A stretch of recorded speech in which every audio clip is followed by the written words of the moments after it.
You better love me again.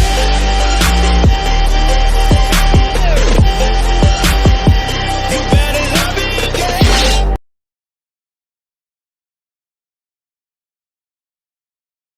Assalamualaikum teman-temanku semuanya, apa kabarnya? Semoga kabar Anda baik ya.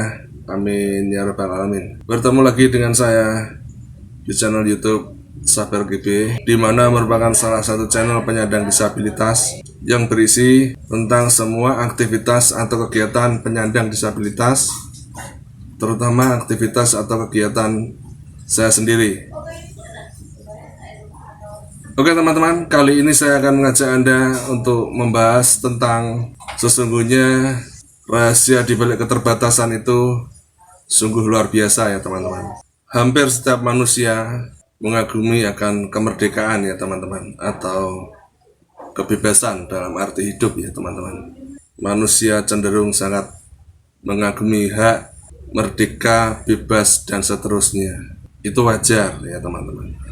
Akan tetapi jika teman-teman bisa melihat lebih jauh lagi, maka sebaliknya itu lebih bagus teman-teman. Karena teman-teman ya, kebalikan dari kebebasan itu adalah keterbatasan. Dan di dalam keterbatasan itu pasti ada barokah. Karena ya teman-teman, sesungguhnya di dalam hidup itu yang paling penting justru adalah memahami tentang keterbatasan ya. Karena justru dari keterbatasan itu kita bisa menemukan kemerdekaan yang sesungguhnya. Maka itu kalau kita transfer ke dimensi yang lain, orang-orang lebih suka ngomong hak daripada kewajibannya. Karena kebanyakan orang-orang belum mengerti nikmatnya menjalankan kewajiban. Orang-orang masih ya menganggap hak itu merupakan cakrawala yang bisa membebaskan kita semua dan memberi kita kegembiraan. Sementara itu kalau kewajiban seperti tembok yang mengurung kita, yang mengekang kita, yang membatasi kita. Itu kan ya teman-teman kira-kira. Jadi teman-teman ya, dari keterbatasan tadi kita bisa belajar bagaimana kesabaran itu menjadi nikmat bagi kita semua teman-teman. Bagaimana kearifan itu bisa menjadi nikmat bagi kita semua. Sekarang ini kan kita semua dikotomis ya teman-teman. Hampir semuanya dikotomis. Saya, Anda. Maksudnya gini, kalau kesabaran berarti tidak enak, kalau keterbatasan berarti susah. Betul kan itu? Secara logika yang wajar itu betul. Tapi kalau ya misalnya kalau kita tidak punya, kita melarat, berarti sengsara. Dan ini kurang tepat ini teman-teman ya. Sabar teman-teman ya. Nanti dulu misalnya Anda mendapatkan uang atau saya mendapatkan uang, kita nikmati uang dengan cara akhirat teman-teman. Dan jika kita tidak punya uang, nikmati juga secara akhirat.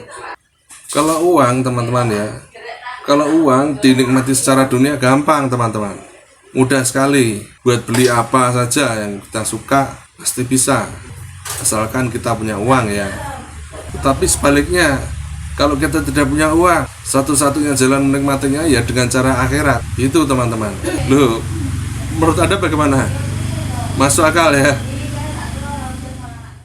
Jadi kan enak teman-teman. Kalau kita ya atau Anda punya uang, Anda bisa menikmati secara dunia bisa, secara akhirat juga bisa. Jadi kita lebih tenang teman-teman ya. Nggak terus kalau kita punya uang hati gembira, senang, tetapi saat tidak punya uang hati susah, sedih, dan lain sebagainya. Karena ya teman-teman, kalau orang tidak punya uang, tetapi orang tersebut tujuannya hanya duniawi saja, pasti dia tidak bisa menikmati tidak punya uang teman-teman. Pasti dia pasti sedih karena dia tidak bertujuan ke akhirat teman-teman ya, tidak bertujuan akhirat menggunakan uangnya. Tapi kalau Anda atau kita punya tujuan akhirat, kemelaratan pada momentum tertentu itu adalah kenikmatan akhirat, teman-teman. Insya Allah ini benar ya. Maka itu ya seyogyanya lebih baik pertimbangan kita semua itu adalah akhirat, teman-teman. Jadi kalau kita sudah mempertimbangkan segala sesuatunya dengan akhirat, maka yang dunia sudah pasti ikut bisa menikmati juga. Tapi kalau hanya orientasinya tentang dunia saja, belum tentu kita bisa berorientasi ke akhirat juga, gitu ya. Jadi kalau kita mempertimbangkan segala sesuatu dengan akhirat terus menerus, maka dunia nanti akan kita kuasai. Jadi gitu teman-teman ya. Sesungguhnya di dalam keterbatasan itu ada suatu nikmat yang luar biasa, dan usahakan menikmati segala sesuatu atau uang itu secara akhirat, teman-teman. Insya Allah semuanya pasti akan menjadi baik. Demikian ya teman-teman, kira-kira pembahasan singkat tentang sesungguhnya rahasia di balik keterbatasan itu sangat luar biasa. Oke teman-teman, untuk lebih kurangnya saya mohon maaf yang sebesar-besarnya. Ingat teman-teman, pandemi belum berakhir. Maka itu ikuti terus protokol kesehatan. Salam sehat selalu. Sampai jumpa.